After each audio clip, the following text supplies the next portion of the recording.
Hello there, and welcome to All Painting My Way. My name's Rob. I hope you're having a great day.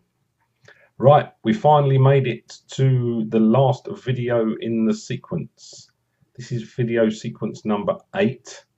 This is the final part of the sequence, and this is where we put the leaves on the tree. Now, hopefully you've been following along through from the start, from video sequence number 1, and you'll understand how the video is actually created. We basically started from the back and gradually worked forwards, so you can appreciate how the layers are actually put down in the actual painting. So this is the final one. As I say, this is video sequence number 8. This is the final part, so we'll get straight into it, and I do hope you enjoy it. Speak to you soon.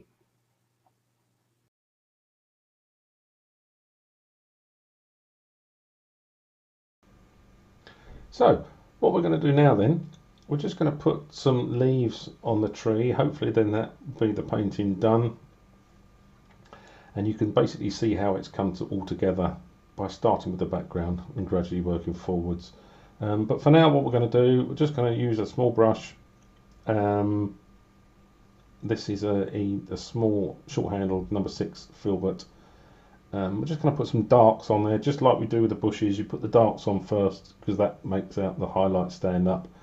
Because obviously when you're looking into a tree, if you look, you see a bit more depth, just like you do here with bushes and things.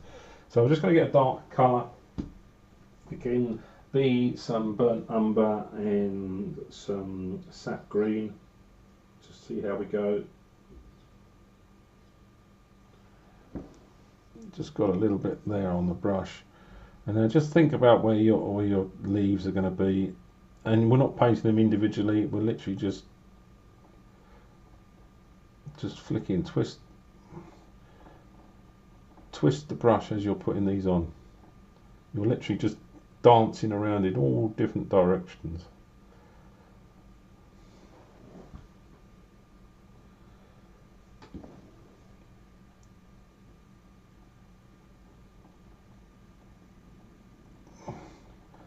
Again, this is not precise, as I say, because these are leaves. You're not painting every single leaf.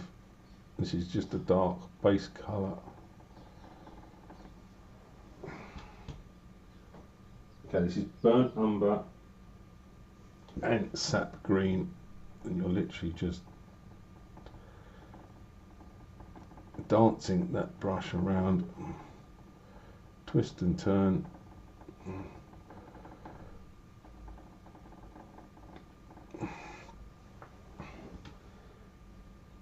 Basically, when you've decided that you've got enough,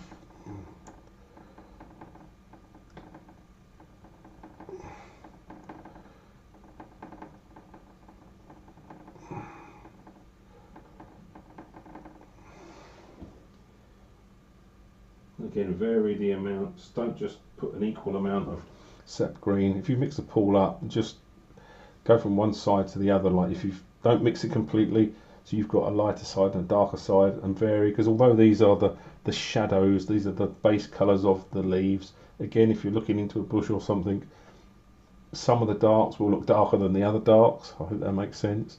It's not all one flat colour. Again, just alter. And they don't have to be touching. Remember the leaves, because it can look, the vein which is actually holding the leaf onto the tree can be so wafer thin from a distance you wouldn't even see it. So don't be frightened about putting the limbs, the actual base colour too far away from the actual limb of the tree. So basically it won't look exact. You need to just vary. Again, you'll have light areas and dark areas, but just keep on putting what you think is enough on there. And when you're happy, we can basically come back. Let's just touch those few in a little bit. So you've got, like, we've got lights and darks in there now. Some are darker than others. When you're happy that you've got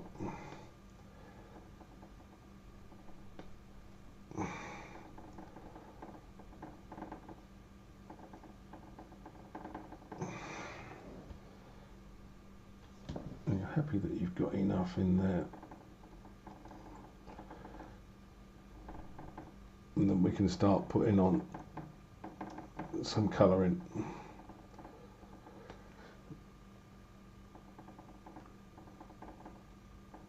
Okay, right, so we'll just leave that now, and then we'll get our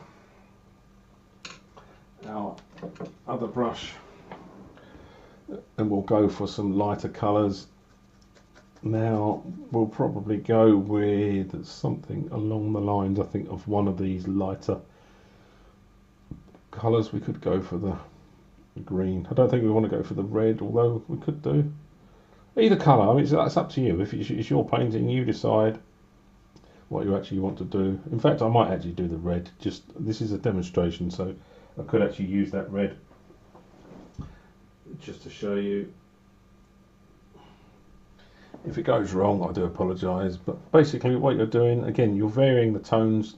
Think about where the leaves are. If the leaves are right in close, they're going to be a lot darker than ones that are going to be right out on the outside.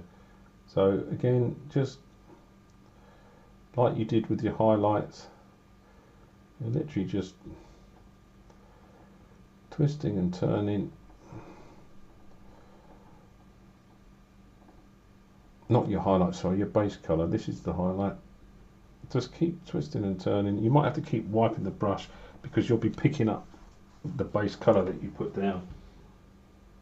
You don't want to muddy it all out. So again, turn the brush, keep twisting and turning. Put those highlights in. Some of them will be closer.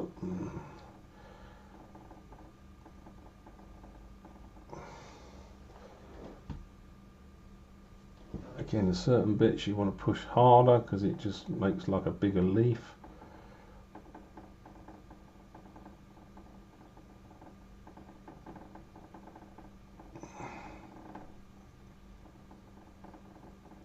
But just vary it all around. Remember, maybe you want to put a little bit of darker colour back in here when you come back. As I say, vary the colours, don't keep them all the same.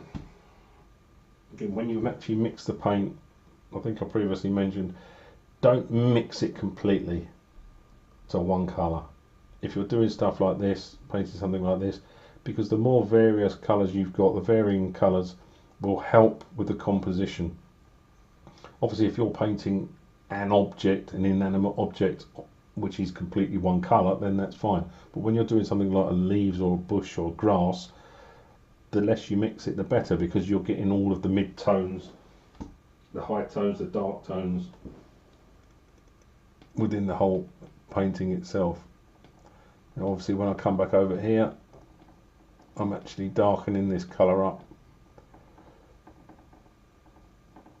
because it's going to be in amongst all of the branches. There's going to be less light, natural light, so it is going to be darker in there.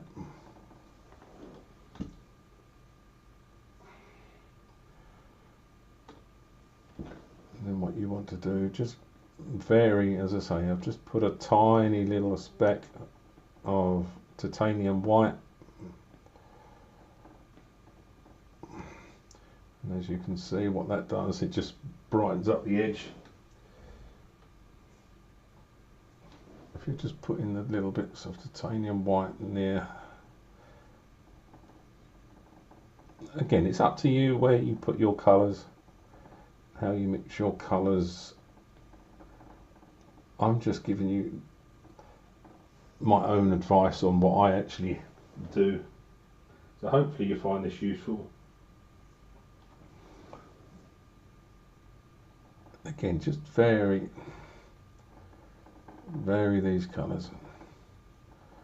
Again, remember in the tree there's going to be lights and darks.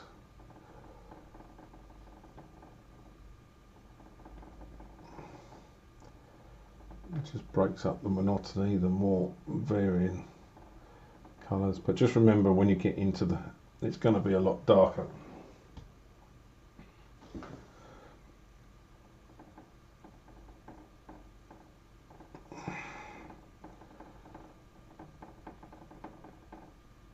Again, although you've not done any limbs or anything around here, just remember that that prominent branch is there, but it's possibly got other bits hanging down in front of it, so don't be frightened to actually go over the top of it with other leaves and things.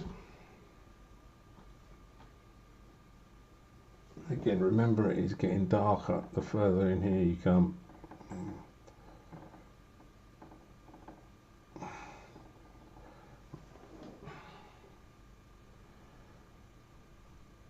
And then what you can do, again, just a few little highlights.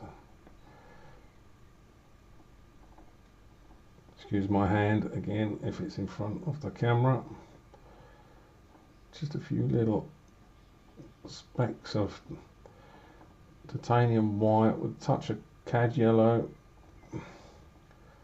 just to sparkle that edge up.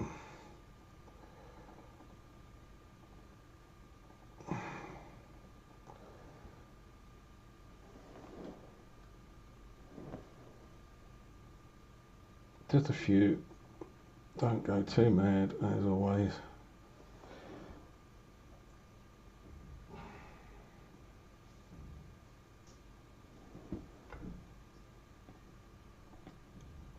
Just a tiny little bit towards the edge.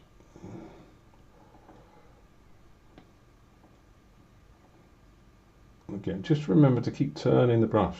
Turn it, turn it. You're not painting an exact shape. Leaves are random, look at them, because they're all turning in different directions. The wind's blowing, some of them are up, some of them are down. Yeah, that should reflect in your painting on how you actually apply the paint. Okay, so hopefully there you can see we've given the tree a little bit of life. Yeah, basically it looks like you're standing in the sort of amongst the trees. Maybe it's a forest you've just come out of into an opening and you're looking out.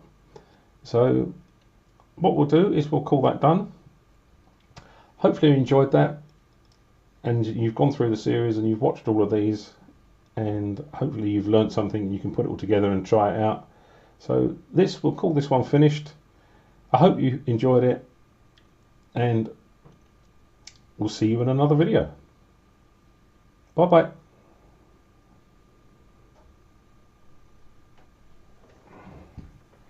Right, welcome back. Just a brief word just to say thanks for watching. I hope you've enjoyed the sequences starting from 1 through to the final, which you've just watched, which was number 8, and you've understood how a painting basically structure is put together, starting from the back and gradually working forward. This is a basic video sequence. This is really intended just for the beginner. So hopefully what I'll be doing in later videos, I'll be creating a little bit more advanced, hopefully for people to move on to. So again, I do hope you enjoyed it, and I would really appreciate if you can give me a thumbs up. That means a lot to me. And also, if you want to see more videos, please don't forget to hit the subscribe button. That helps me just to know that you're appreciating these, and then I can create more content and put more videos out there to help you. So again, a big thank you. Thanks for watching. Really hope you enjoy this. Look out for the next ones coming along, and I'll speak to you soon. Take care now. Bye bye.